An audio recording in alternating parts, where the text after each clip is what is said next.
नमस्कार। ये जो वीडियो है इसमें अंडरस्टैंड करेंगे आप एक प्रोग्राम कंप्यूटर ग्राफिक्स का शेयरिंग पे और शेयरिंग में पर्टिकुलर एक्स शेयरिंग पर। किसी भी प्रोग्राम को करने से पहले हमें कॉन्सेप्ट क्लियर होना चाहिए। एक पर्टिकुलर जो प्रोग्राम बनाना है उसका लॉजिक हमें पता होना चाहिए, उसको देन कोड करना काफ़ी इजी रहता है। तो अंडरस्टैंड करिए क्या है कि हमारे पास ये एक ओरिजिनल ट्रायंगल है, इसके कोऑर्डिनेट हमें दिए हुए हैं, तो ऑब्वियसली कीवर्ड से इनपुट करेंगे और वहाँ पे हम क्या है, टू डायमेंशनल एरे को यूज़ करेंगे, फॉर लूप में ये इनपुट कर लेंगे। फॉर एग्जांपल ये है ओके, और शेयरिंग फैक्टर 2 है, तो ये ओरिजिनल ट्रायंगल है। और उसके बाद आफ्टर द शेयरिंग हमारे पास ट्रायंगल ये है। तो हमारा काम क्या है कि पहले इस ट्रायंगल के कोऑर्डिनेट को इनपुट करना है, उसका कोड लिखना है, उसके बाद इसको डिस्प्ले करना है। इसके लिए हमने यूज़र डिफाइंड एक फंक्शन बना लेंगे जिससे कि हमने इसको डिस्प्ले करना है। तो ऑब्वियसली इसको डिस्प्ले करते हैं हम लाइन की हेल्प से करते हैं। ट्रायंगल कैसे बनती है, 3 लाइन्स को ज्वाइन किया है और उसके बाद हम अपना कॉन्सेप्ट अप्लाई करेंगे, लॉजिक अप्लाई करेंगे कि हमें ये नेक्स्ट कोऑर्डिनेट कैसे मिलेंगे आफ्टर द शेयरिंग। तो उसका लॉजिक ये है, एक्स डैश जो होता है, जो एक्स शेयरिंग करते हैं तो डिस्टोर्शन जो चेंज क्या आती है ऑब्जेक्ट में, एक्स एक्सिस में आती है, Y axis as it is रहता है। तो एक्सिस में चेंज ये आती है कि X plus sharing factor multiplied by the Y. यदि यही इस पे अप्लाई करना है तो हमारे पास जो नेक्स्ट कोऑर्डिनेट होंगे वो उसकी वैल्यू ये है। तो इस चीज़ में आप अंडरस्टैंड करिए कि जो हमारे पास वाई फैक्टर है वो एज इट इज सेम रहता है। तो ये 0 0 100 ये वाई का कोऑर्डिनेट है, 0 0 100। अब देखिए क्या है कि यहाँ पे वाई क्या है 0, यहाँ पे भी 0 है। तो इस इक्वेशन में यदि वाई 0 होगा तो ऑब्वियसली ये एक्स ही रहेगा। तो यहाँ भी 0 और 100। अब बात आती है इसकी कि यहाँ पे x की वैल्यू कितनी है 50 और y की वैल्यू कितनी है 100। तो 100 मल्टीप्लाइड बाई 2 200 हो जाएगा और प्लस 50 तो 250 बाई 100। तो हमारे पास ये जो पॉइंट आ रहा है, ये वाला जो पॉइंट है, ये कितना है 250 और 100। बट इस कंसेप्ट को क्लियर करने के बाद अब हम अंडरस्टैंड करते हैं कि इसकी कोडिंग कैसे होनी है।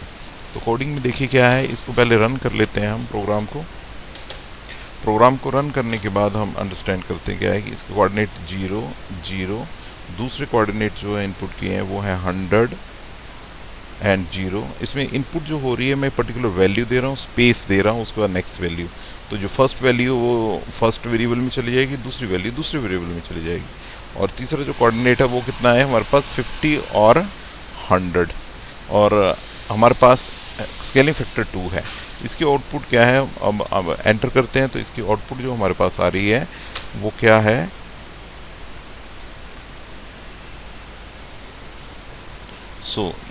हम अंडरस्टैंड क्या कर रहे हैं कि ये x1 y1 की इनपुट का कोड क्या है, x2 y2 का इनपुट का कोड क्या है, x3 y3 का कोड क्या है। इसको हमने लूप में लिया हुआ है, 2 लूप्स यूज़ किए हैं क्योंकि 2 डायमेंशनल एरे में हम इसको स्टोर करें। स्केलिंग फैक्टर 2 डाला है। अब देखते हैं कि ये हमारे पास 2 ट्रायंगल कैसे होंगे, एक ओरिजिनल दूसरी शेयरिंग वाली। तो इसको हम फर्दर, ये हमारे पास क्या 2 ट्रायंगल्स आ रही हैं, एक ओरिजिनल ट्रायंगल है और दूसरी क्या है आफ्टर द शेयरिंग आई है। अब हम अंडरस्टैंड करते हैं कोड को, ये कोड कैसे है, कैसे ये पॉसिबल हो पाया है। तो देखिए क्या है टॉप पे, सबसे पहले कि ये हेडर फाइल्स हैं, आपको पता ही ऑलरेडी, आप फेमिलियर हैं कि ये हेडर फाइल्स किस लिए इंक्लूडेड है।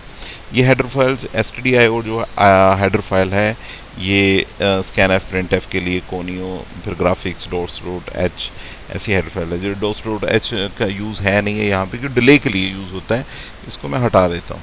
तो स्टार्ट से चलते हैं, हमने ग्राफिक्स को स्टार्ट करना है, उसका कोड ये है। इससे पहले कई वीडियो डल चुकी हैं, इस आप प्लेलिस्ट में देख सकते हैं कि इनके यूज़ क्या है।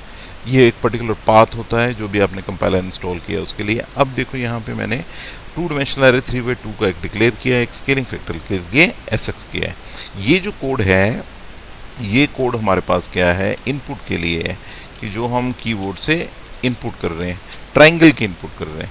तो यहाँ पे जो लूप है वो हमारे पास क्या है, क्योंकि 2 ही फैक्टर हैं 1 और 2, तो लूप एक ही लिए, मैंने 2 नहीं लिए हैं क्योंकि दूसरी क्या है 1 और 2 पे ही है। तो यहाँ पे ये मैसेज आया है x1 वजह से y1 आ रहा है। और यहाँ पे ये वाली चीज़ क्या है जो कि जो हमारे पास i है उसमें वैल्यू स्टोर हो रही है फर्स्ट एलिमेंट पे और सेकेंड एलिमेंट पे 2 डायमेंशनल एरे में। अब उसके बाद ये जब हमारी स्टोर हो चुकी हैं, 6 कोऑर्डिनेट स्टोर हो गए हैं, 6 वैल्यू स्टोर हो गई हैं, उसके बाद स्केलिंग फैक्टर की इनपुट की है और जो भी आया है उसको मैंने क्या है डिलीट कर दिया है। और फिर ट्रायंगल को डिस्प्ले किया है, और ट्रायंगल को डिस्प्ले करने के बाद फिर हमने यहाँ पर एक्स शेयरिंग अप्लाई की है। एक्स शेयरिंग अप्लाई करने में क्या है कि हमारे पास ये वैल्यू x की है और ये वाली वैल्यू y की है। जो 0 पे स्टोर होता है वो x है, और जो 1 पे स्टोर हो रहा है वो y है, और उसको प्रिंट कर दिया है।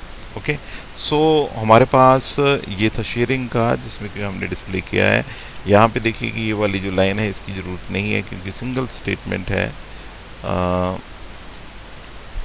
और ये वाला हमारे पास इस ब्रैकेट की भी ज़रूरत नहीं है। दो एक ही ट्रायंगल को हमने क्या है before the sharing and after the sharing इसको प्रिंट किया है। Thank you.